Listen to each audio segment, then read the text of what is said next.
Hello, good morning. എല്ലാവർക്കും നല്ലൊരു പ്രഭാതം. ഞാൻ നേർന്നു കൊള്ളുന്നു. വേറൊന്നല്ല, ഇവിടെ സമയം 8:30 മണിയാണ് കേട്ടോ. രാവിലെ 8:30 മണിയാണ്. നമുക്ക് ഇന്ന് മൺഡേ ആണ് ദിവസം. സെറയും ഇവയും എല്ലാവരും ക്ലാസ്സിൽ പോയി. അപ്പം എന്നെ കാത്ത സിങ്കിൽ ഒരുപാട് പാത്രങ്ങൾ ഇതാ കിടക്കുന്നു. പക്ഷെ ഞാൻ കരുതിയ പാത്രങ്ങളൊക്കെ കുറച്ചു നേരം വെള്ളം ഒഴിച്ചൊക്കെ ഇട്ട് കഴിയുമ്പോഴേക്കും ആ പാത്രങ്ങളൊന്നും നമുക്ക് കഴുകാൻ എളുപ്പമുള്ള പരിവാകുമല്ലോ. കാരണം രാവിലെ തൊട്ടുള്ള പാത്രങ്ങളുണ്ട്. രാവിലെ തൊട്ട് കഴുകാത്തത് വേറൊന്നല്ല, നമ്മൾ സ്കൂളിൽ അമ്മമാർക്ക് റിലേറ്റ് ചെയ്യാൻ പറ്റും. പോകുന്നതിൻ്റെ ഇടയിൽ നമ്മൾ ഇതും കൂടി നിന്നിട്ടുണ്ടെങ്കിൽ പിള്ളേർ പതുക്കെയാവും. അപ്പോൾ രാവിലെ തൊട്ടിട്ട് വേഗം പോ വേഗം പോ വേഗം പോ വേഗം റെഡിയാവും വേഗം റെഡിയാവും വേഗം റെഡിയാവും എന്നുള്ള പറയുന്ന കൂട്ടത്തിൽ നമ്മളിവിടെ കിച്ചണിൽ ഇങ്ങനെ പാത്രം കഴുകി വൃത്തിയാക്കി നിന്നിട്ടുണ്ടെങ്കിൽ അവരവിടെ ചോറും അല്ലെന്നുണ്ടെങ്കിൽ യൂണിഫോമൊക്കെ വെച്ചിട്ട് അവിടെ അങ്ങോട്ട് നിൽക്കും. മൂത്ത ആൾ കുഴപ്പമില്ല, അവൾ എല്ലാ കാര്യങ്ങളും തന്നെ ചെയ്തോളും. ഇളയ ആള് നമ്മളിത്തിരി അവളെ പുറകെ നടക്കണം. മൂത്ത ആൾ പക്ഷെ സമയത്തിൻ്റെ കാര്യത്തിൽ ഇത്തിരി പ്രശ്നമാണ്. കുറച്ച് ടൈം ആവശ്യമാണ് എല്ലാ കാര്യത്തിനും. അപ്പം നമ്മൾ താഴ്ത്തു നിന്ന് പറയണം, ഇടി ഇറങ്ങടി എന്ന് പറഞ്ഞിട്ട്. ഇവിടെ ഭയങ്കര കച്ചറയാണ് കേട്ടോ രാവിലെ.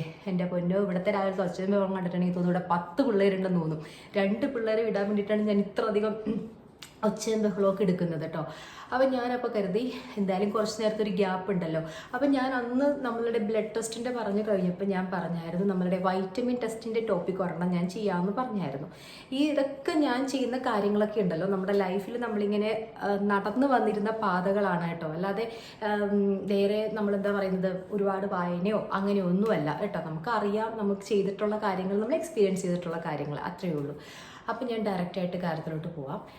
ഞാൻ പറഞ്ഞായിരുന്നു നമ്മുടെ ഈ വൈറ്റമിൻ ടെസ്റ്റ് ഞാനിപ്പോൾ സ്ത്രീകളുടെ കാര്യം മാത്രം അടിസ്ഥാനമാക്കിയാണ് കേട്ടോ ഞാൻ പറയുന്നത്. അല്ലാതെ നമ്മൾ ഇപ്പം ജെൻസിനെ ഞാനതിലിപ്പം ഉൾപ്പെടുത്തുന്നില്ല. കാരണം അത് നമുക്കറിയാത്ത കാര്യം നമുക്ക് പറയേണ്ട കാര്യമില്ല. സ്ത്രീകൾ നമ്മളെപ്പോഴും ഒരു 25 ഇയേഴ്സ് കഴിയുമ്പോൾ തന്നെ ഇപ്പം ഉണ്ടെന്ന് തോന്നുന്നു ഹെയർ ലോസ് കുറേ ഫേസ് ചെയ്യുന്ന ആൾക്കാരുണ്ട്. പക്ഷേ നമ്മൾ ഈ ഹെയർ ലോസ് ഫേസ് ചെയ്യുമ്പം എപ്പോഴും എനിക്ക് തോന്നുന്നു നമുക്ക് പറ്റുന്നൊരു മിസ്റ്റേക്ക് എന്ന് പറഞ്ഞിട്ടുണ്ടെങ്കിൽ നമ്മളതിൻ്റെ റൂട്ട് കോസ് എന്താണെന്ന് നോക്കുന്നില്ല. റൂട്ട് കോസ് എന്ന് പറഞ്ഞിട്ടുണ്ടെങ്കിൽ ശരിക്കും എന്തുകൊണ്ടിട്ടാണ് ഈ മുടി പോകുന്നത്, നമുക്ക് എന്തെങ്കിലും ബോഡിയിൽ ഡെഫിഷ്യൻസി ഉണ്ടോ, അല്ലാന്നുണ്ടെങ്കിൽ നമ്മുടെ ബോഡിയിൽ എന്തെങ്കിലും ചേഞ്ചസ് ഉണ്ടോ എന്ന് ആരും ശ്രദ്ധിക്കുന്നില്ല. നമ്മൾ മിക്കവാറും ആളുകൾ ഉടനെ തന്നെ ഒന്നില്ലെങ്കിൽ നമ്മൾ വീട്ടിൽ തന്നെ എന്തെങ്കിലും കൈപ്രയോഗങ്ങൾ പ്രയോഗിക്കും. ചിലപ്പം കുറവുണ്ടാവും, ഒരു ടെമ്പററി ചെറിയൊരു കുറവുണ്ടാവും. പക്ഷെ പിന്നെയും അതെന്ത് പറ്റും, തിരിച്ച് അതേ രീതിയിലോട്ട് തന്നെ വരികയും ചെയ്യും. ഇല്ല, ചിലവർ ചെയ്യുന്നതെന്ന് പറഞ്ഞിട്ടുണ്ടെങ്കിൽ പാർലറിൽ പോയിട്ട് ഹോട്ട് എയർ മസാജ് ചെയ്യും. അതേപോലെ തന്നെ ഒന്നില്ലെങ്കിൽ സ്പാ ചെയ്യും, അല്ലെങ്കിൽ ബോട്ടോക്സ് ചെയ്യും. ഇതെല്ലാം ചെയ്യും. ആരും വേണ്ടെന്ന് പറയില്ല. പാർലറിൽ ഉള്ള ആളുകളും വേണ്ട എന്ന് പറയില്ല. അവരത് വാം വെൽക്കം ഓടെ സ്വീകരിക്കത്തേ ഉള്ളൂ. കാരണം ബിസിനസ് അല്ലേ, എല്ലാവരും അങ്ങനെ തന്നെയാണ്. പക്ഷെ എന്നിരുന്നാലും ഞാനൊരു സലൂണിൽ പോയായിരുന്നു. പറൂരുള്ളൊരു സലൂണായിരുന്നു, നിറ എന്നായിരുന്നു പേരട്ടോ. അത് വൈപ്പിൻ പറൂര്. കുറച്ച് നാളിന് മുന്നേ, ഐ തിങ്ക് ഒരു 3 years ബാക്ക് ഞാൻ ഇങ്ങനെ പോയായിരുന്നു. ഞാൻ പോയിരുന്ന വേറൊന്നല്ല, അത് ഓപ്പണിംഗ് സെറിമണി, അങ്ങനെ കുറേ ഓഫറും കാര്യങ്ങളൊക്കെ ഉണ്ടായിരുന്നു. ഓഫർ നോക്കി പോവാൻ പാടില്ല, ഞാൻ ആരെയും പ്രോത്സാഹിപ്പിക്കത്തില്ല. പക്ഷെ ഞാൻ പോയാലും ലിറ്ററലി ഞാൻ അവർ യൂസ് ചെയ്യുന്നതിന് മുന്നേ ആ ക്രീമും കാര്യങ്ങളൊക്കെ ഞാനൊന്ന് നോക്കാറുണ്ട്. കാരണം അത് വേറൊന്നല്ല, നമ്മളുടെ അവകാശമാണ്. നമ്മളല്ലാതെ ഒരു പാർലറിൽ പോയിട്ട് നമ്മളങ്ങനെ നമ്മുടെ തല വെച്ച് കൊടുക്കരുത്. അത് തെറ്റായ രീതിയാണെന്ന് ഞാൻ പറയില്ല. കാരണം നമ്മളൊരു പേ ചെയ്യുന്ന ഒരു കസ്റ്റമർ ആണെങ്കിൽ നമുക്ക് അതിനുള്ള റൈറ്റ് ഉണ്ടല്ലോ. അപ്പം ഞാൻ നോക്കിക്കഴിഞ്ഞപ്പം അവിടുത്തെ ഓണർ കുറച്ച് കുട്ടികളിങ്ങനെ വന്നു. അപ്പോൾ അവർ പറഞ്ഞതെന്ന് പറഞ്ഞിട്ടുണ്ടെങ്കിൽ അവർക്ക് എക്സ്ട്രീം ആയിട്ടുള്ള ഹെയർ ലോസും കാര്യങ്ങളൊക്കെയാണ്. അപ്പം ചേച്ചി ഞങ്ങളൊന്ന് സ്പാ ചെയ്യാനൊക്കെ വേണ്ടി വന്നതാണെന്നാണ് പറഞ്ഞത്. സ്റ്റുഡൻസ് ആയിരുന്നു കേട്ടോ. പക്ഷേ ആ കുട്ടി, അതായത് അതിൻ്റെ ഓണർ പറഞ്ഞത് ഇത്രയേ ഉള്ളൂ, എക്സ്ട്രീം ഹെയർ ലോസ് ആണെന്നുണ്ടെങ്കിൽ ഒന്ന് ഡോക്ടറെ പോയി കാണുന്നത് നല്ലതാണ് കേട്ടോ എന്ന് പറഞ്ഞു കേട്ടോ. അത് വളരെ നല്ല, എനിക്ക് ഭയങ്കര എന്താ പറയണത്, ഒരുപാട് വിശ്വാസമായി ആ പാർലറിൽ ആ കുട്ടിയോട്. കാരണം ചിലവർ അങ്ങനെ പറയുമ്പോൾ തന്നെ നമുക്കൊരു സ്പാ ചെയ്യാം, അല്ലെങ്കിൽ നമുക്കൊരു മന്ത്ലി ഒരു 2 സ്പാ ചെയ്യാം, അല്ലെങ്കിൽ എവറി 6 months സ്പാ ചെയ്താൽ മതി, അല്ലാന്നുണ്ടെങ്കിൽ നമുക്ക് ഇങ്ങനെ ഒന്ന് ബോട്ടോക്സ് ചെയ്യാം എന്നൊക്കെയാണ് അവരിങ്ങനെ പറയുന്നത്. പക്ഷേ ഈ കുട്ടി വളരെ എന്താ പറയണത്, ഒരു നല്ലൊരു ജെനുവിൻ റിപ്ലൈ ആണ് കൊടുത്തത്. അപ്പം അങ്ങനെയുള്ളവർ വളരെ കുറവാണ് കേട്ടോ. അപ്പം ഞാൻ പറഞ്ഞൊന്ന് മാറ്റർ എന്തായിരുന്നു, അതെ, അപ്പോൾ നമുക്ക് ഈ എക്സ്ട്രീം ഹെയർ ലോസ്, ഒരിക്കലും എക്സ്ട്രീം ഹെയർ ലോസ് വരുമ്പം നമ്മൾ ഫസ്റ്റ് ഓഫ് ഓൾ തന്നെ നമുക്കിപ്പം ഒരു ദിവസം ഒരു 100 മുടി പോവാം എന്നൊക്കെ ഡോക്ടർമാർ പറയുന്നുണ്ട്. സത്യം, ശരിയായിരിക്കാം. പക്ഷെ നമുക്കറിയാമല്ലോ നമ്മുടെ മുടി എന്തുമാത്രം പോകുന്നുണ്ടെന്ന്. നമ്മുടെ മുടി ഒരു 50-60 മുടി പോവാണ്. അത് പതിയെ പതിയെ 2 നേരമായിട്ട് കുറേ ഇങ്ങനെ ഊരി പോകുന്നു, തോർത്തിൽ ഒത്തിരി കാണുന്നു. പിന്നെ അതേപോലെ തന്നെ നമുക്കല്ലാത്ത എന്താ പറയണത്, നമുക്ക് ഭയങ്കരമായിട്ട് സ്കാൽപ്പിൽ ഭയങ്കര ചൊറിച്ചിൽ അങ്ങനെയൊക്കെ ഉണ്ടെങ്കിൽ നമ്മൾ ഒരു കാരണവശാലും എൻ്റെ ഒരു അഭിപ്രായത്തിൽ നമ്മൾ പാർലറിലേക്കോ അല്ലാന്നുണ്ടെങ്കിൽ നമ്മുടെ പൊടിക്കൈ ബിസിനസ് പരിപാടിയിലേക്കോ ഒന്നും പോകണ്ട. നേരെ നിങ്ങൾ ചെന്നിട്ട് ഒരു ഡെർമറ്റോളജിസ്റ്റിനെ കാണുക. ഡെർമറ്റോളജിസ്റ്റിനെ കണ്ടു കഴിയുമ്പം അവർ ചിലപ്പോൾ നമുക്ക് വൈറ്റമിൻ ടെസ്റ്റോ എന്തെങ്കിലും, നല്ലൊരു ഡെർമറ്റോളജിസ്റ്റ് ആണെങ്കിൽ ഡെഫിനറ്റ്ലി അവർ നമുക്ക് വൈറ്റമിൻ B12 അല്ലെങ്കിൽ വൈറ്റമിൻ D ഡെഫിഷ്യൻസി ഉണ്ടോ അല്ലെന്നുണ്ടെങ്കിൽ അയൺ ഡെഫിഷ്യൻസി ടെസ്റ്റ് ഇതെല്ലാം നമുക്ക് ഓർഡർ ചെയ്യും. അല്ല വൈറ്റമിൻ എ ഈ പറഞ്ഞ വൈറ്റമിൻ ടെസ്റ്റ് ഇറ്റ്സ് എക്സ്പെൻസീവ് ആണ് വൈറ്റമിൻ ടെസ്റ്റ്. പക്ഷെ നമ്മൾ ആ പാർലറിൽ അല്ലാണ്ട് നമ്മൾ യൂസ് ചെയ്യുന്ന ക്രീമിൻ്റെയൊക്കെ ആ ഒരു റേറ്റേ ആവുന്നുള്ളൂ. ഒരു സ്പാ ചെയ്യാൻ 1200 ഉണ്ടാവും. അപ്പോൾ ഒരു വൈറ്റമിൻ ടെസ്റ്റ് ചെയ്യാൻ 1000 റുപ്പീസ്, അത്രയും നമ്മൾ ഓർത്താൽ മതി. അപ്പം ഇതെല്ലാം നമുക്ക് ചെയ്യുക. ഇതെല്ലാം ചെയ്ത് കഴിഞ്ഞിട്ട് അവർ നമുക്ക് സജസ്റ്റ് ചെയ്യും എന്താ നമ്മൾ ചെയ്യേണ്ടതെന്ന്. ഇല്ലാതെ നമുക്ക് എത്ര വന്നാലും നമ്മൾ ഒരു കാരണവശാലും നമ്മളുടെ മുടിയാണ്, നമ്മളുടെ എന്താ പറയണത്, ഒരു സിഗ്നേച്ചറാണ്. ആ സിഗ്നേച്ചർ നമ്മൾ ഒരു സ്ഥലത്തും കൊണ്ടുവന്നിട്ട് നമ്മൾ പണി കിട്ടരുത്. കാരണം എൻ്റെ ഒരു ഫ്രണ്ട് ഇതേപോലെ തന്നെ ആ കുട്ടിക്ക് ഹെയർ ലോസ് ഉണ്ടായിരുന്നു. നല്ല തിക്കായിട്ടുള്ള ഹെയറും കാര്യങ്ങളൊക്കെ ആയിരുന്നു. അപ്പം പെട്ടെന്ന് തന്നെ മുടി പൊഴിച്ചിൽ സ്റ്റാർട്ട് ചെയ്തു. അപ്പം ആദ്യം കരുതിയെന്ന് പറഞ്ഞിട്ടുണ്ടെങ്കിൽ വെള്ളം മാറണമെന്ന് പറയാൻ പറ്റില്ല. കാരണം അവൾ നിൽക്കുന്ന സ്ഥലത്ത് തന്നെയായിരുന്നു, അല്ലാണ്ട് അവൾ വേറെ സ്ഥലത്തേക്കൊന്നും പോയിട്ടൊന്നുമില്ല. അപ്പോൾ ആദ്യം കരുതിയെന്ന് പറഞ്ഞിട്ടുണ്ടെങ്കിൽ ഇതുപോലെ തന്നെ എന്തെങ്കിലും ഷാമ്പു യൂസ് ചെയ്തതിൻ്റെ സൈഡ് എഫക്റ്റോ അല്ലാന്നുണ്ടെങ്കിൽ ജസ്റ്റ് ഒന്ന് ഹെയർ സ്പായോ കാര്യങ്ങളൊക്കെ ചെയ്താൽ മതി എന്നാൽ അവൾ കരുതിയിരുന്നത്. അങ്ങനെ മറ്റേ പാർലറിൽ പോയിട്ട് ഇങ്ങനെ ഈ പറഞ്ഞതുപോലെ ട്രീറ്റ്മെൻറ്റ്സും കാര്യങ്ങളൊക്കെ ചെയ്തു. എനിക്ക് ട്രീറ്റ്മെൻറ്റ്സ് എന്തൊക്കെയാണെന്ന് കറക്റ്റ് എനിക്കറിയില്ല.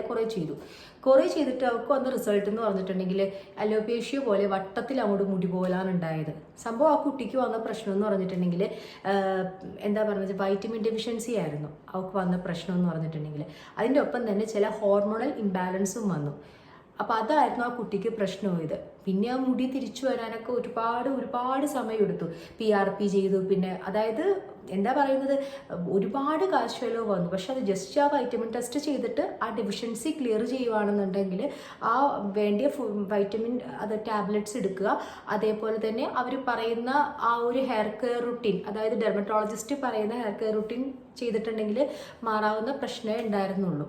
ഓക്കെ, അപ്പം ഞാൻ ഇത് ഒറ്റ വാക്കിൽ പറയുവാണെങ്കിൽ ദയവായിട്ട് ഹെയർ ലോസോ എക്സ്ട്രീം ഹെയർ ലോസോ നിങ്ങൾക്ക് സ്റ്റാർട്ട് ചെയ്യുകയാണെന്നുണ്ടെങ്കിൽ, അതായത് സഡൻലി നമുക്കറിയാമല്ലോ നമ്മുടെ മുടി എന്തോരം പോകുന്നുണ്ടെന്ന്, അതിനപ്പുറത്തേക്ക് പോകുന്നു എന്നുള്ളൊരു ഫീൽ നമുക്ക് വരുവാണെന്നുണ്ടെങ്കിൽ ഒരു കാരണവശാലും നമ്മൾ ആദ്യം ഫസ്റ്റ് പ്രിലിമിനറി സ്റ്റേജ് എപ്പോഴും എടുക്കേണ്ടതെന്ന് പറഞ്ഞിട്ടുണ്ടെങ്കിൽ നമുക്കൊരു വൈറ്റമിൻ ടെസ്റ്റിലോട്ട് തന്നെ പോകാൻ നോക്കുക കേട്ടോ. അതായത് വൈറ്റമിൻ ഡിയും വൈറ്റമിൻ B12 അതേപോലെ തന്നെ ഈ നമ്മളുടെ അയൺ ടെസ്റ്റും ചെയ്യുമ്പോൾ തന്നെ ഏകദേശം ഐഡിയ കിട്ടും. നമുക്ക് കാണുമ്പോൾ തന്നെ മനസ്സിലാവും നമുക്ക് ഡെഫിഷ്യൻസി ഉണ്ടെങ്കിൽ. ഇല്ല, നിങ്ങൾക്ക് കൺഫേം ചെയ്യണമെങ്കിൽ ഒരു ഡോക്ടറെ ചെന്ന് കണ്ടോളൂ. അപ്പോൾ ആ ഡോക്ടർ ചിലപ്പോൾ പറയും, ചിലപ്പോൾ നിങ്ങളുടെ സ്കാൽപ്പിൽ എന്തെങ്കിലും ഇൻഫെക്ഷൻ ആണെങ്കിൽ അദ്ദേഹത്തിന് അറിയാൻ പറ്റും. സ്കാൽപ്പ് എക്സാമിനേഷൻ ചെയ്യുമ്പം സ്കാൽപ്പിൽ ഇൻഫെക്ഷൻ ആണെങ്കിൽ ഡെഫിനറ്റ്ലി അവർക്ക് അറിയാൻ പറ്റും. അപ്പം അവർ തരുന്ന ആ മെഡിസിൻ കൊണ്ടിട്ട് ചിലപ്പോൾ നമുക്കൊരു 1 മന്ത് കൊണ്ടിട്ട് ഒരു ചേഞ്ചസ് വരായിരിക്കാം. പതിയെ പെട്ടെന്ന് എഫക്റ്റ് ആയില്ലെങ്കിലും പതിയെ ആവും. വൈറ്റമിൻ D ഡെഫിഷ്യൻസി ഒക്കെ ആണെങ്കിൽ മരുന്ന് കഴിച്ച് 1 മന്ത് ആകുമ്പോഴേക്കും നമ്മളുടെ ആ പ്രശ്നം മാറും. ഇല്ലാതെ നമ്മൾ ഒരു കാരണവശാലും നമ്മൾ സ്വന്തമായിട്ട് ഒരു ട്രീറ്റ്മെൻറ്റ് എടുക്കാൻ നിൽക്കല്ലേ കേട്ടോ. കാരണം നിന്നിട്ടുണ്ടെങ്കിൽ ഭയങ്കര നമുക്കത് പിടിച്ചാൽ കിട്ടില്ല. പിന്നെ നമ്മൾ എന്താ പറയുന്നത്, നമ്മൾ മുടക്കിയതിൽ ഇരട്ടി നമ്മൾ ചിലവാക്കേണ്ടി വരും. പിന്നെ അതേപോലെ തന്നെ അപ്പോൾ വൈറ്റമിൻ ടെസ്റ്റ് അപ്പോൾ നമ്മളൊരു 30+ അല്ലെങ്കിൽ ഒരു 28 ഒക്കെ ആകുമ്പോൾ തന്നെ വൈറ്റമിൻ ടെസ്റ്റും അതേപോലെ തന്നെ നമ്മളുടെ ഹോർമോൺ ഇംബാലൻസ് PCOD കാര്യങ്ങളൊക്കെ അറിയാൻ വേണ്ടിയിട്ടുള്ള ബ്ലഡ് ടെസ്റ്റും കാര്യങ്ങളൊക്കെ ഉണ്ട്. ഇതൊക്കെ നിങ്ങൾക്ക് അനിവാര്യമാണെന്ന് തോന്നുവാണെങ്കിൽ നമ്മുടെ ബോഡിയുടെ ചേഞ്ച് നമുക്കറിയാൻ പറ്റും. അപ്പോൾ നമ്മൾ ഫസ്റ്റ് തന്നെ ആ ഒരു ഇതിലോട്ട് പോവുക. ഇവൻ നമ്മളൊരു ഡയറ്റ് തുടങ്ങും മുന്നേ പോലും, ഇപ്പം നമ്മളിപ്പം ഒരു ഡയറ്റ് തുടങ്ങുവാണ്, എനിക്കൊരു 10 കിലോ കുറയ്ക്കണം ഒരു 3 മാസം കൊണ്ടിട്ട്. പക്ഷെ ഒരു രക്ഷയില്ല, അനങ്ങുന്നില്ല, ബോഡി അനങ്ങുന്നില്ല. അപ്പോൾ നമ്മൾ നമ്മളെന്താ ചെയ്യുന്നത്, ചെറിയ ചെറിയ ചെറിയ ഇതേപോലെ തന്നെ മറ്റേ ഷെയ്ക്കിൻ്റെ കുറേ ആൾക്കാരുണ്ട്.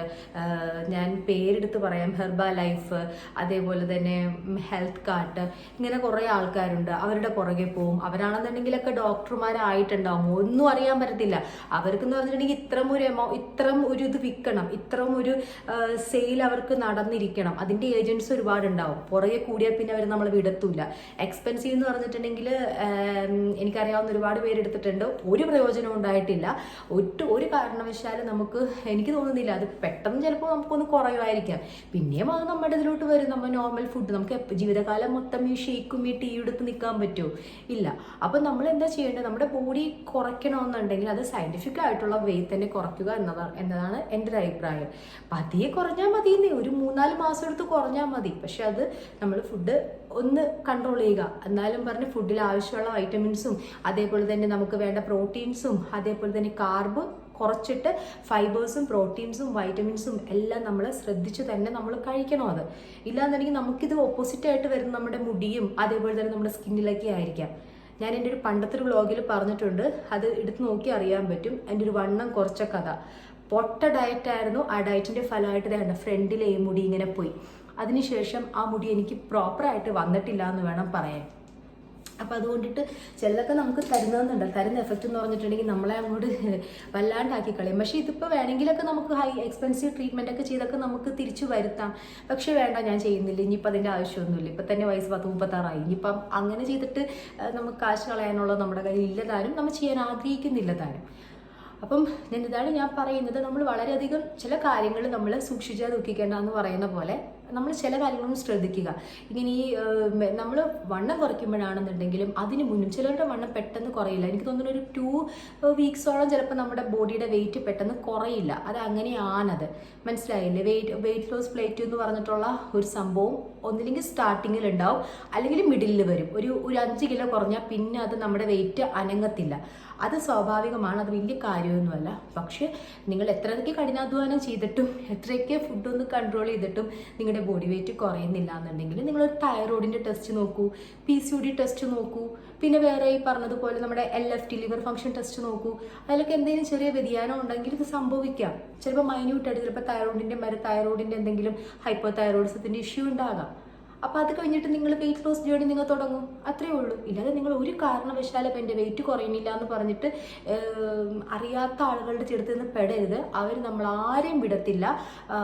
നമ്മളങ്ങനെയാണ്, നമ്മൾ പല പരസ്യത്തിൽ കാണും, പല പ്രമോഷൻ്റെ ഭാഗമായിട്ട് എൻ്റെ 10 കിലോ കുറഞ്ഞു, എൻ്റെ 15 കിലോ കുറഞ്ഞു. അത് ശരിയായിരിക്കാം, തെറ്റായിരിക്കാം. പക്ഷേ എൻ്റെ ബോഡിയിൽ പരീക്ഷണം വേണ്ട എന്ന് നമ്മൾ ചിന്തിച്ചിട്ടുണ്ടെങ്കിൽ ഒരു പ്രശ്നവുമില്ല. മനസ്സിലായില്ലേ? ഇതാണ് എൻ്റെ രണ്ടാമത്തെ കാര്യം, നമ്മുടെ വെയിറ്റ് ലോസ് ചെയ്യുമ്പം ശ്രദ്ധിക്കേണ്ട കാര്യങ്ങൾ. മനസ്സിലായി കാണുമെന്ന് വിചാരിക്കുന്നു അല്ലേ? ഓവറായോ? അങ്ങനെ. പിന്നെ മുടിയുടെ ഞാൻ പറഞ്ഞല്ലോ, മുടി നമ്മൾ എപ്പോഴും ഹെയർ ലോസ് ഉണ്ടെന്നുണ്ടെങ്കിൽ നിങ്ങൾ ദയവായിട്ട് ആദ്യം തന്നെ ഒരു ബ്ലഡ് ടെസ്റ്റ് പോവുക. വൈറ്റമിൻ ടെസ്റ്റ് നിങ്ങൾ മസ്റ്റായിട്ടും ചെയ്യുക, അയൺ ടെസ്റ്റും ചെയ്യുക. അതിനുശേഷം നിങ്ങൾ ഡോക്ടറെ കാണുക. ഡോക്ടർ നിങ്ങൾക്ക് സജസ്റ്റ് ചെയ്യും. പിന്നെ ഡെർമറ്റോളജിസ്റ്റിനെ കാണുമ്പോഴും റിവ്യൂ ഒക്കെ നോക്കിയിട്ടൊക്കെ തന്നെ പോവുക. നിങ്ങൾക്ക് അറിയാൻ പറ്റുമല്ലോ, നിങ്ങളുടെ അടുത്തും ചോദിച്ചൊക്കെ വരുമ്പോൾ അറിയാൻ പറ്റും ഏതാണ് നല്ലതെന്ന് അറിയാൻ പറ്റും. പിന്നെ എനിക്കാണെങ്കിൽ ഉണ്ടായിരുന്നത് ഇതായിരുന്നു, ഞാൻ പറഞ്ഞിടയ്ക്ക് എൻ്റെ മുടി ഒരുപാട് പോയി എന്ന് വെച്ചാൽ തലയിൽ സ്കാൽപ്പിൽ ഡ്രൈ സ്കാൽപ്പ് ഉണ്ടായിരുന്നു. അങ്ങനെ പക്ഷെ അത് ഡ്രൈ സ്കാൽപ്പ് ആണെന്നല്ല, ഞാൻ കരുതി ഡ്രൈ സ്കാൽപ്പ് ആണെന്ന്. പക്ഷെ ഡോക്ടർ എടുത്തപ്പോൾ ഡോക്ടറെ പറഞ്ഞു ഡ്രൈ സ്കാൽപ്പ് അല്ല, ഇത് ഡാൻഡ്രഫ് തന്നെയാണ്, വൈറ്റ് ഫ്ലേക്സ് ഇങ്ങനെ വന്നുകൊണ്ടിരുന്നു. അപ്പോൾ എനിക്ക് പറഞ്ഞതുപോലെ കീറ്റോകോണസോൾ ഷാമ്പു തന്നു, ക്രീംസ് തന്നു. ഒരു 2 മന്ത്സ് യൂസ് ചെയ്തോളൂ. ഇപ്പോൾ ഒരു പ്രശ്നവുമില്ല, വേറൊരു കുഴപ്പങ്ങളോ അങ്ങനെയൊന്നുമില്ല. പിന്നെ മുടിയുടെ തിക്നെസ്സും കാര്യങ്ങളൊക്കെ വരാൻ കുറേ സമയമെടുക്കും. അത് നമ്മൾ പതിയെ വരുത്തുക എന്നുള്ളതേ ഉള്ളൂ. അതുകൊണ്ടാണ് ഞാൻ ഒരു എക്സസൈസിൻ്റെ ഒരു ഡയറ്റിൻ്റെ പുറകെ ഒന്നും ഇപ്പം ഇനി കുറച്ച് നാളത്തേക്കൊന്നും പോകാൻ ഉദ്ദേശിക്കുന്നതുമില്ല. ഓക്കെ, അത്രേ ഉള്ളൂ. പിന്നെ അടുത്ത് എന്താ ഞാൻ പറയാമെന്ന് കരുതുന്നത്, പിന്നെ നമ്മുടെ സ്കിന്നിൻ്റെ കാര്യത്തിൽ എന്ന് പറഞ്ഞിട്ടുണ്ടെങ്കിൽ ഉണ്ടല്ലോ, ഞാനൊരു കാര്യം പറയാവേ, ഒത്തിരി പ്രമോഷൻ്റെ ഭാഗമായിട്ടും ഒത്തിരി ഞാൻ പറയല്ലേ സുപ്രീം, അതായത് എന്താ പറയുക, പ്രീമിയം ബ്രാൻഡ്സും കാര്യങ്ങളും എല്ലാം അവൈലബിൾ ആയിരിക്കാം. പക്ഷെ നമ്മുടെ ഫസ്റ്റ് ഓഫ് ഓൾ തന്നെ നമ്മുടെ സ്കിൻ ടൈപ്പ് എന്താണെന്നൊന്ന് അറിയുക. നോർമൽ ആണോ, സെൻസിറ്റീവ് ആണോ, മീഡിയം ആണോ എന്നറിയുക. ഈ സെൻസിറ്റീവ് സ്കിന്നുകാർക്ക്, എൻ്റെ പോലത്തെ സ്കിന്നുകാർക്ക് ഒരു പ്രശ്നം ഉണ്ടാകും. ചിലപ്പം നല്ല ഹൈലി ബ്രാൻഡഡ് ആയിരിക്കാം, അതിലുള്ള ഇൻഗ്രീഡിയൻസ് ഏതെങ്കിലും ഒരു ഇൻഗ്രീഡിയൻസ് പണി വന്നിട്ടുണ്ടെങ്കിൽ നമുക്ക് ചിലപ്പം വേറെ എല്ലാവർക്കും അത് വളരെയധികം എന്താ പറയണത് നല്ല രീതിയിൽ അവർക്ക് അതിനുള്ള റിസൾട്ട് കിട്ടുമ്പം ചിലപ്പോൾ നമുക്ക് കിട്ടുന്നത് ഒരുപാട് പിമ്പിൾസ് ആയിട്ടോ അല്ലെങ്കിൽ നമുക്ക് ഒന്നില്ലെങ്കിൽ ഈച്ചിങ് ആയിട്ടോ അല്ലെങ്കിൽ എന്തെങ്കിലും എന്തെങ്കിലും സ്വെല്ലിങ്ങോ എന്തെങ്കിലുമൊക്കെ ചെറുതായിട്ടൊക്കെ നമ്മുടെ സ്കിന്നിൽ ഉണ്ടാകാം. അപ്പോൾ നമ്മൾ കരുതും നോക്കി ഇത് പതിയെ മാറും എന്ന് കരുതും. പക്ഷെ അങ്ങനെയല്ല കേട്ടോ. നമ്മൾ ഒരു പ്രീമിയം ബ്രാൻഡ്സിൻ്റെ പുറകെ തൽക്കാലത്തേക്ക് പോവാതെ സെൻസിറ്റീവ് സ്കിന്നുകാർ നമ്മൾ ക്രീമൊക്കെ യൂസ് ചെയ്യും മുന്നേ നമ്മൾ ഇതേപോലെ തന്നെ ഒരു ഡെർമറ്റോളജിസ്റ്റിൻ്റെ അടുത്ത് പോയിട്ട് നമുക്ക് പറ്റിയ, ഇപ്പം പ്രത്യേകിച്ച് പിമ്പിൾ പ്രോൺ ആയിട്ടുള്ള സ്കിന്നായിരിക്കാം, അവർക്ക് പറ്റിയ മോയ്സ്ചറൈസേഴ്സ് അവൈലബിൾ ആയിരിക്കാം, അതുപോലെ സൺസ്ക്രീൻസ് അവൈലബിൾ ആയിരിക്കാം. അല്ലാതെ എല്ലാവർക്കും പറ്റുന്നൊരു ക്രീം നമുക്ക് പറ്റണം എന്നില്ല. അത് പ്രമോഷൻ എന്ന് പറയുമ്പോൾ ഇപ്പോൾ നമുക്ക് എല്ലാവർക്കും അറിയാമല്ലോ, പ്രമോഷൻ അവർക്കൊരു എമൗണ്ട് കിട്ടും, അവരത് പ്രൊമോട്ട് ചെയ്യുകയും ചെയ്യും. അപ്പം മിക്കവർക്കും ഇപ്പോൾ അറിയാൻ പറ്റും അത് പ്രമോഷൻ അവരുടെ വർക്കിൻ്റെ ഭാഗമായിട്ട് ചെയ്യുന്നതാണ്. പക്ഷെ നമ്മൾ ശ്രദ്ധിക്കേണ്ട കാര്യങ്ങൾ ഇതൊക്കെ ഒന്ന് ശ്രദ്ധിച്ചേക്കും. കാരണം ഞാൻ കണ്ടിട്ടുള്ളതും പിന്നെ ഞാൻ എൻ്റെ സ്കിന്നിൻ്റെ കാര്യത്തിലാണെന്നുണ്ടെങ്കിൽ ഞാനൊരു 30 years വരെയൊക്കെ സൺസ്ക്രീൻ യൂസ് ചെയ്തേ ഇരുന്നിട്ടില്ല. പിന്നെ അതേപോലെ തന്നെ കുടയും പിടിക്കില്ലായിരുന്നു. കുട പിടിക്കാത്തത് അഹങ്കാരം, സൺസ്ക്രീൻ യൂസ് ചെയ്യാതിരുന്നത് പേടിയായതുകൊണ്ട്. ഇതേപോലെ തന്നെ ഭയങ്കര സെൻസിറ്റീവ് ആയിട്ടുള്ള സ്കിന്നാണ് എൻ്റെ. അപ്പം ഞാനൊരു ക്രീം യൂസ് ചെയ്തിട്ട് ഒരു 3rd day 4th day അപ്പം തന്നെ തുടങ്ങും പിമ്പിൾസ് വരാൻ. അപ്പം ഈ പിമ്പിൾ വന്നാൽ എന്താ കുഴപ്പം, ഒരു മാർക്ക് വന്നിട്ട് പോകും, പിന്നെ ഭയങ്കര വേദനയായിരിക്കും. അപ്പം അതുകൊണ്ട് ഞാൻ എന്ത് ചെയ്യും, പേടിച്ചിട്ട് സൺസ്ക്രീൻ ഒന്നും യൂസ് ചെയ്തിരുന്നില്ല. പക്ഷെ അതിൻ്റെ ഭാഗമായിട്ട് എനിക്ക് വന്നതെന്ന് പറഞ്ഞാൽ എൻ്റെ അടുപ്പിച്ച് നോക്കിയാൽ കാണാൻ പറ്റും. ഇതിപ്പോൾ പിമ്പിൾ വന്ന പാടാണ്. പിമ്പിൾ അങ്ങനെ എനിക്ക് പിമ്പിൾ പ്രോൺ അല്ല, പക്ഷേ ഇങ്ങനെ കണ്ടോ, ഇത് മറുകാണ്. അല്ലാണ്ട് ഇവിടെ ഇങ്ങനെ കുത്തു വന്നു. അപ്പോൾ കുത്തു വന്നു കഴിഞ്ഞപ്പോഴേക്കും ഹസ്ബൻഡ് എന്നോട് പറഞ്ഞു ഇങ്ങനെ വെച്ചുകൊണ്ടിരിക്കേണ്ട, ഒന്ന് ഡോക്ടറെ പോയി കാണാൻ പറഞ്ഞു. അങ്ങനെ ഡോക്ടറെ പോയി കണ്ടു കഴിഞ്ഞപ്പോൾ ഡോക്ടർ പറഞ്ഞു സൺസ്ക്രീൻ എന്ത് മണ്ടത്തരോ നിങ്ങൾ കാണിക്കുന്നത്, നിങ്ങൾക്ക് ഇത്രയും ഏജൊക്കെ ആയവരല്ലേ, നിങ്ങൾക്ക് അറിയില്ല ഇതൊന്നും. സൺസ്ക്രീൻ യൂസ് ചെയ്യാണ്ടൊക്കെ ആരെങ്കിലും പുറത്തിറങ്ങും. ഇപ്പോഴത്തെ നമ്മുടെ യു വി ഒക്കെ ഡയറക്റ്റ് തൻ്റെ സ്കിൻ എന്ന് പറഞ്ഞിട്ടുണ്ടെങ്കിൽ ഒന്നാമത്തെ കാര്യം എന്ന് വെച്ചിട്ടുണ്ടെങ്കിൽ മെലാനിൻ്റെ പ്രൊഡക്ഷൻ ഒരു ഇംബാലൻസും ഉണ്ട്. അതുകൊണ്ട് ഡെഫിനറ്റ്ലി താൻ സൺസ്ക്രീൻ യൂസ് ചെയ്തേ പറ്റൂ, ഇല്ലാന്നുണ്ടെങ്കിൽ ഇത് കൂടും. ഇപ്പോൾ വന്നതൊന്നും പോകത്തില്ല, നമ്മൾ ലേസർ ചെയ്യണം. പക്ഷേ ലേസർ ചെയ്താലും 100% അല്ല, അത് തിരിച്ച് പിന്നെ വരാൻ ചാൻസ് ഉണ്ട്. പക്ഷേ ഇനിയിപ്പം ഒരു പോംവഴി എന്ന് പറഞ്ഞാൽ സൺസ്ക്രീൻ യൂസ് ചെയ്യുക. തനിക്കിങ്ങനെ സൺസ്ക്രീൻ യൂസ് ചെയ്യുന്നത് ഇഷ്യൂ ഉണ്ട്, താൻ സെൻസിറ്റീവ് സ്കിൻ ആയതുകൊണ്ടിട്ട് തനിക്ക് മിനറൽ സൺസ്ക്രീൻ ആണ് നല്ലത്. മിനറൽ സൺസ്ക്രീൻ ആണെങ്കിൽ പിമ്പിൾസ് വരത്തില്ല എന്ന് പറഞ്ഞു. അപ്പോൾ നമ്മൾ ഡോക്ടറെ അടുത്ത് പോകുമ്പോൾ നമ്മൾ പറയണം, ഡോക്ടറെ എൻ്റെ സ്കിന്നിൽ എങ്ങനെയാണ്, എൻ്റെ സ്കിൻ പിമ്പിൾ പ്രോൺ ആണോ അല്ലാന്നുണ്ടെങ്കിൽ വേറെ കുഴപ്പങ്ങളൊന്നുമില്ലേ. പിമ്പിൾ പ്രോൺ ആണെന്ന് അവർക്ക് അറിയാൻ പറ്റത്തില്ലല്ലോ. അപ്പം നമ്മളത് പറഞ്ഞിട്ട് അവരോട് നമ്മൾ സജസ്റ്റ് ചെയ്യുക. അപ്പോൾ അവർ നമുക്ക് നല്ലൊരു ക്രീം നമുക്ക് പ്രിസ്ക്രൈബ് ചെയ്ത് തരും കേട്ടോ. അപ്പം ഞാനിപ്പോൾ യൂസ് ചെയ്യുന്നത് മെഡിക്കേറ്റഡ് ആയിട്ടുള്ള സൺസ്ക്രീൻ തന്നെയാണ് യൂസ് ചെയ്യുന്നത്. പക്ഷേ ഞാനത് 50+ പുറത്ത് പോകുമ്പോൾ മാത്രമേ യൂസ് ചെയ്യത്തുള്ളൂ. വീട്ടിലിരിക്കുമ്പോൾ 40+ ആണ്. ഞാൻ വീട്ടിലിരിക്കുമ്പോൾ യൂസ് ചെയ്യുന്നത് ആയുറിൻ്റെ ഈ പറഞ്ഞതുപോലെ മെഡിക്കേറ്റഡ് ഒന്നുമല്ല. പക്ഷേ അതെനിക്ക് ഒരു കുഴപ്പവുമില്ല. പക്ഷേ ഈ പറഞ്ഞതുപോലെ ഡോക്ടർ തന്നതെന്ന് പറഞ്ഞിട്ടുണ്ടെങ്കിൽ സെക്രൽ എന്ന് പറഞ്ഞിട്ടുള്ളതാണ്. അത് എനിക്ക് വേണ്ടി തന്നതാണ്. അപ്പോൾ അത് ചിലപ്പോൾ നിങ്ങൾക്ക് ആവശ്യം ഉണ്ടാവില്ല. അപ്പോൾ അത് എനിക്ക് ഭയങ്കര എഫക്റ്റീവായിട്ടാണ് കേട്ടോ എനിക്ക് തോന്നിയിട്ടുള്ളത്.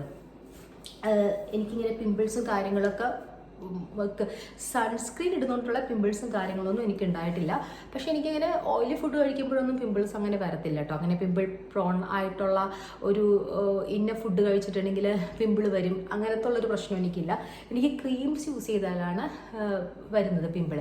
അപ്പോൾ അതൊന്ന് സൂക്ഷിക്കുക കേട്ടോ. ഈ സീറോ ആണെന്നുണ്ടെങ്കിലും ഞാൻ ഒരിക്കലും ഒരു ബ്യൂട്ടി പാർലറിൽ പോയപ്പം ആ പാർലറിലെ സ്റ്റാഫ് എന്നോട് പറയുവാണ്, ചേച്ചി എൻ്റെ സ്കിന്നിൽ ഒന്നും ഉണ്ടായിരുന്നില്ല, കണ്ടില്ലേ പെട്ടെന്നൊരു കുരുക്കൾ കണ്ടില്ലേ, ഞാനൊരു സീറം യൂസ് ചെയ്തു, അതിൻ്റെ സൈഡ് എഫക്റ്റ് ആണെന്ന്. ഭയങ്കര നല്ല പോപ്പുലർ ആയിട്ടുള്ള സീറം ആണത്. പക്ഷെ അത് യൂസ് ചെയ്തപ്പം എനിക്കിങ്ങനെ വന്നു. അപ്പം നിങ്ങളൊന്ന് ആലോചിച്ച് നോക്കിയേ. ഇപ്പം അതിൻ്റെ ആ കുട്ടി എന്ന് പറഞ്ഞിട്ടുണ്ടെങ്കിൽ അത് മാറാൻ വേണ്ടിയിട്ട് അടുത്ത ട്രീറ്റ്മെൻറ്റ് ഡോക്ടറെ കാണുവാണ്. അപ്പോൾ ക്രീം ഒന്നും യൂസ് ചെയ്യാൻ പാടില്ല, ഡോക്ടർ തന്നേക്കേണ്ട സൺസ്ക്രീൻ മാത്രം, മോയ്സ്ചറൈസർ മാത്രമേ യൂസ് ചെയ്യാൻ പാടുള്ളൂ. അപ്പോൾ അത് ഞാൻ പറഞ്ഞു, ചിലത് നമുക്ക് ചിലപ്പം ഓപ്പോസിറ്റ് ആയിട്ടായിരിക്കാം എഫക്റ്റ് ചെയ്യുന്നത്. അതുകൊണ്ടിട്ട് ഒരു കാരണവശാലും നമ്മൾ സെൻസിറ്റീവ് സ്കിന്നാണെന്നുണ്ടെങ്കിൽ എന്താണെന്നുണ്ടെങ്കിൽ നമ്മളൊന്ന് ശ്രദ്ധിക്കുക. ഒരു 2 അല്ലെങ്കിൽ ഇപ്പോൾ ഡോക്ടറെ അടുത്ത് പോകാൻ പറ്റിയില്ല എന്നുണ്ടെങ്കിലും ഒരു 2-3 ദിവസം യൂസ് ചെയ്ത് കഴിഞ്ഞിട്ട് പിമ്പിളൊക്കെ വരുവാണെന്നുണ്ടെങ്കിൽ എത്ര നമ്മൾ ഫെയർ ആവുമെന്ന് പറഞ്ഞാലും എത്ര ഗ്ലോ ആവുമെന്ന് പറഞ്ഞാലും ആ ക്രീം അങ്ങോട്ട് വിട്ടേക്കുക കേട്ടോ. നമുക്കത് പറ്റത്തില്ല, അത്രയേ ഉള്ളൂ.